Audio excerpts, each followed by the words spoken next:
भक्तों ने मंत्रणा संधि अपनाई है। रोहिणी नदी के पानी पर, रोहिणी नदी के पानी पर उन पंचायत बैठाई है।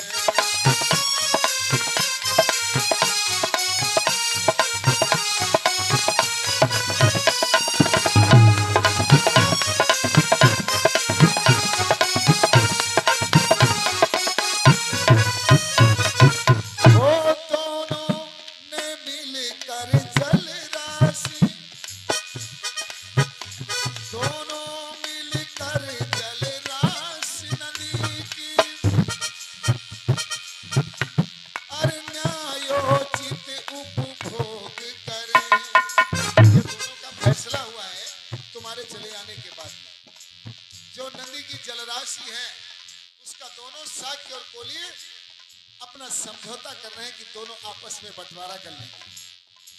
वो दोनों मिलकर जलराशि नदी की और न्यायोचित उपभोग करें। नाहक में अपने अपनों से, नाहक में अपनों से युद्धों से ऐसे लड़े मरे।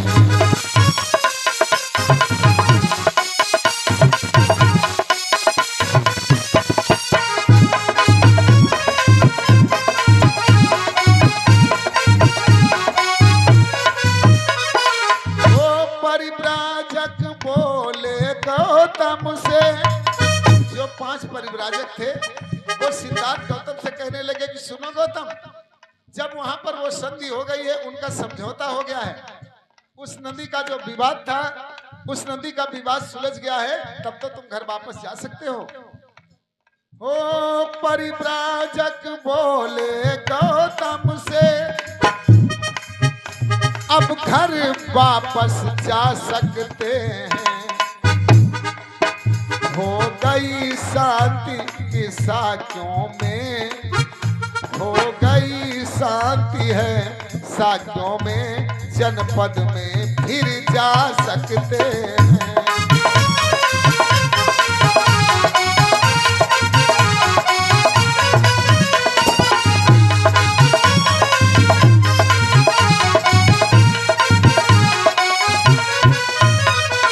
वो बोले गौतम आगे भी मैं, सिद्धार्थ कुमार से उन प्रावर्जकों ने कहा जो 5 परिव्राजक थे यानी वो सन्यासी, उन्होंने कहा कि अरे सिद्धार्थ गौतम, अब अगर वहां का मसला निपट गया है तो तुम घर वापस जा सकते हो।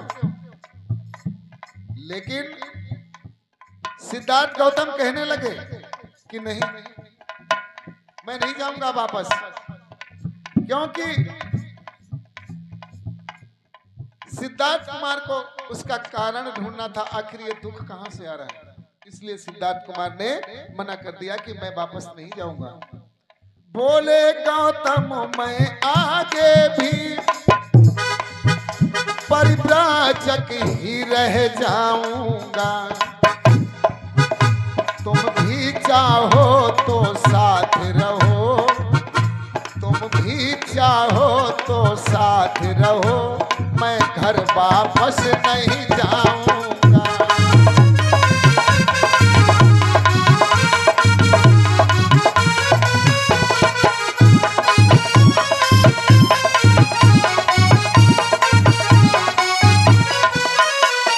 तो 5 परिव्राजक चले गए, 5 सन्यासी थे तो चले गए। 5 परिव्राजक चले गए, उनको पथ आगे जाना था। 5 सन्यासी चले गए, उनको पथ आगे जाना था। कैसे हो दुख का अंत अभी, कैसे हो दुख का अंत अभी, गौतम को पता लगाना था।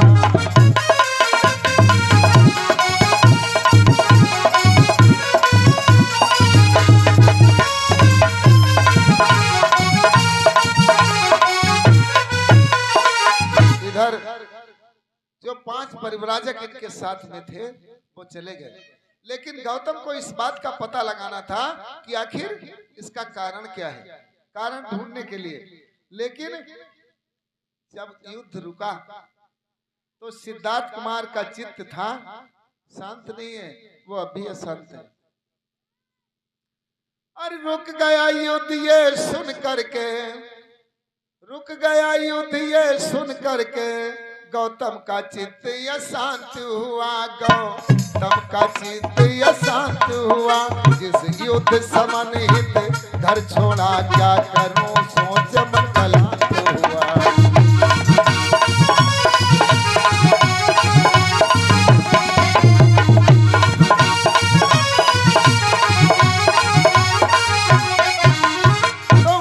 युद्ध टल गया क्या फिर भी, अब युद्ध टल गया क्या फिर भी, बाकी रह गई समस्या है, बाकी रह गई समस्या है।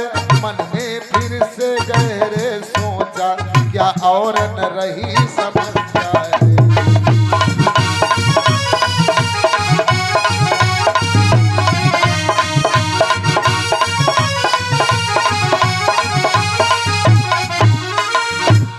सिद्धार्थ गौतम मन में विचार कर रहे हैं कि युद्ध तो टल गया,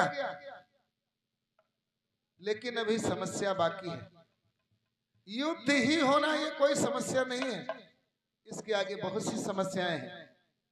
सिद्धार्थ कुमार अपने सन्यासी भेष में और इनका मन जो है गहरे सोच में डूबा हुआ है। अंतर मन में उत्तर आया, अंतर जो इनका अंतर मन, आंतरिक भावना जो इनकी थी, वहां से इन्होंने सोचा तो एक उत्तर आया।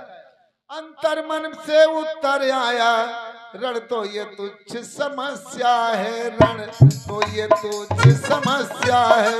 ये तो छोटी सी अंश मात्र जग की दुख बड़ी समस्या है।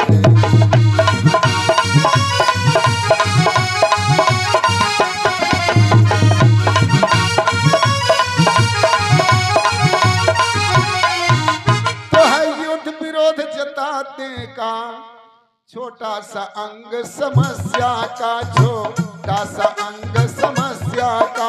अब युद्ध समन के साथ नहीं चल रही जगत की समस्या का।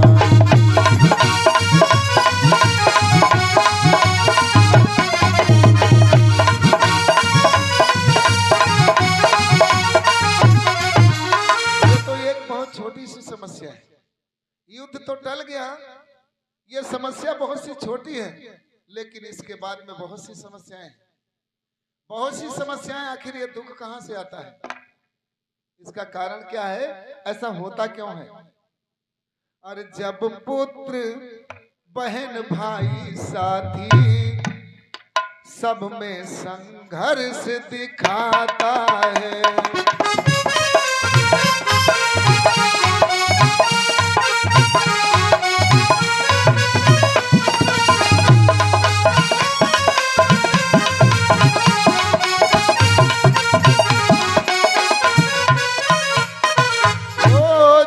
पुत्र बहन भाई साथी सब में संघर्ष दिखाता है। मानव मानव को मार रहा, मानव मानव को मार रहा, सर्वत्र युद्ध दिखलाता है।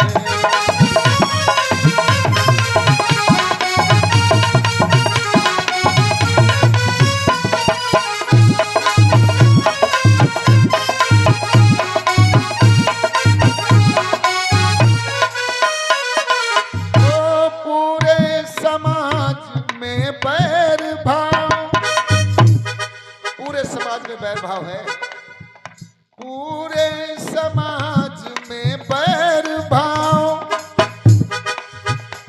जन्म जन्म में व्यापक भारी है। पूरे समाज में बैर भाव, जन जन में व्यापक भारी है। क्यों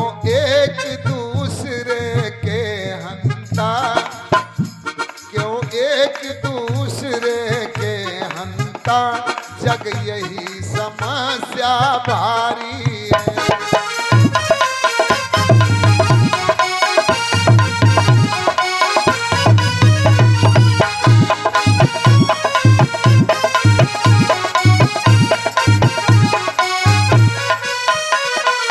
पूरे समाज की ये दशा है।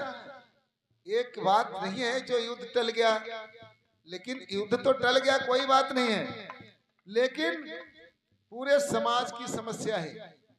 बैर भाव जन जन में ये व्यापक है, बैर है होता है, और एक दूसरे का हंता यानी एक दूसरे का हनन करने वाला, मारने वाला, ये समाज में ऐसे हैं। और माफिया, लुटेरे, घूसखोर, गुंडे, ये सब मौज से ऐश से अपनी जिंदगी व्यतीत करते हैं। और पूजा पाठ हवन आदि सब कुछ होता है, लेकिन भगवान कहाँ छिप जाते हैं? भगवान कहाँ छिपा हुआ बैठा है? कहाँ भगवान है? ये सिद्धार्थ कुमार सोच रहे हैं। ये कोई नई समस्या नहीं है, ये समस्याएं बराबर उठती रहेगी कि स्वार्थ वंचना बड़ी भारी, धन लिप्सा मारा मारी है, श्रम के घर के बुझ गए दिए, श्रम के घर के बुझ गए दिए, दीनता दीन पर भारी है।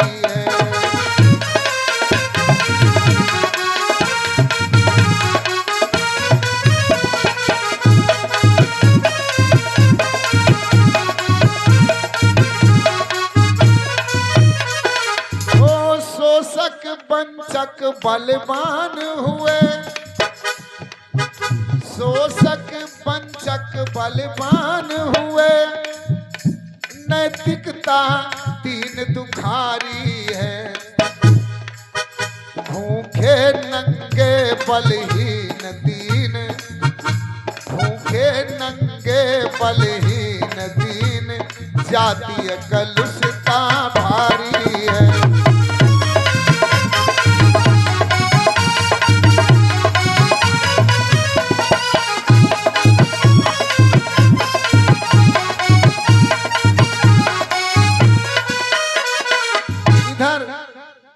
शोषक वंचक बलवान, ऐसी नैतिकता है, बड़े दीन दुखारी हैं, और भूखे नंगे बलहीन दीन जो हैं, और जातीय समस्या है जो, ये बहुत भारी है। सिद्धार्थ कुमार कह रहे हैं कि अगर कोली और शाक्य इन दोनों के बीच में जो बैर मिट गया, इससे क्या है? लेकिन ये समस्या तो उनकी मिट गई, लेकिन जो सारी धरा की जो समस्या है, वो समस्या भी बहुत है, वो समस्या भी नहीं मिटी। और जग में एक दूसरे का बहुत बैर बढ़ा है। जैसे इतना बैर बढ़ा है कि एक बिस्तर जैसे सांप के समान एकदम फन उठाए बैठा हो, इस प्रकार से सिद्धार्थ कुमार कह रहे हैं।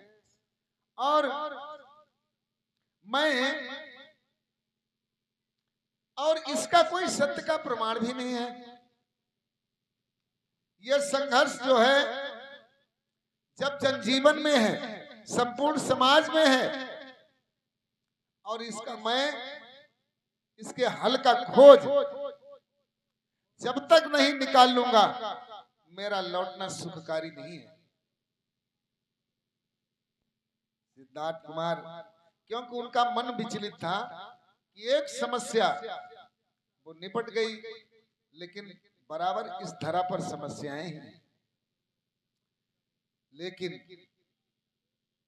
कहने लगे कि कोई भी सत्य प्रमाण नहीं इनकी बातों में पाता हूँ, कोई भी सत्य प्रमाण नहीं इनकी बात पाता हूँ, इसलिए परीक्षण स्वयं करूं, इसलिए परीक्षण स्वयं करूं, सच क्या इनको बतलाता हूँ।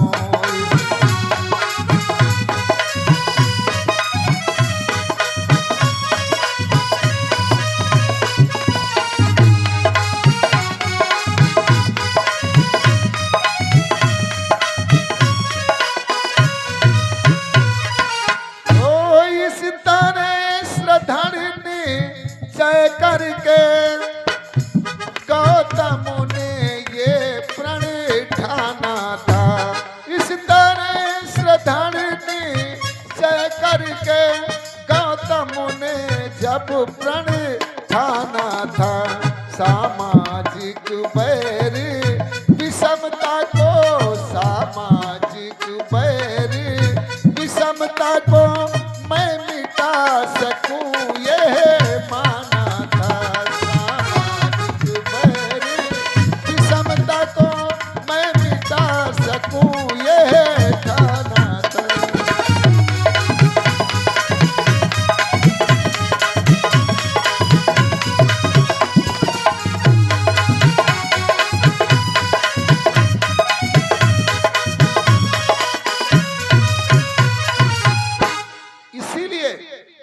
सामाजिक विषमता फैली हुई है,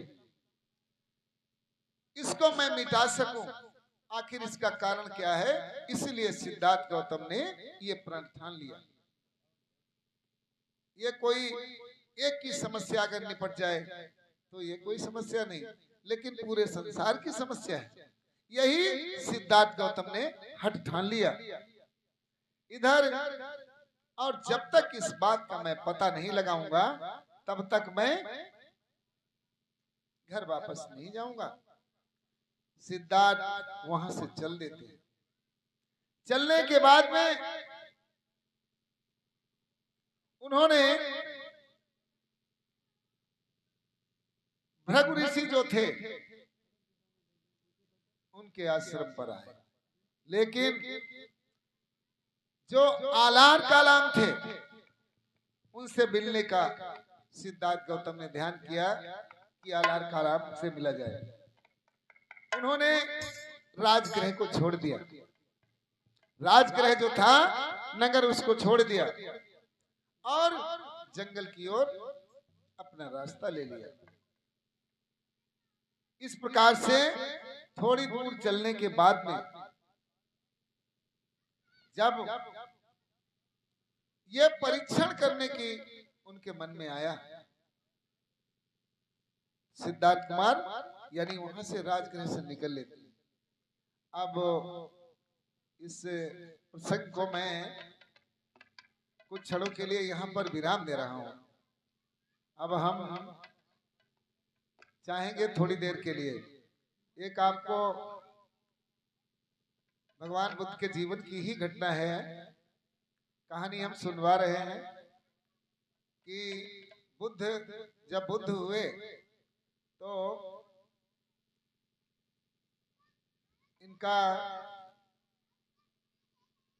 इनके जीवन में कितनी घटनाएं हुई, क्या हुआ इनके जीवन में।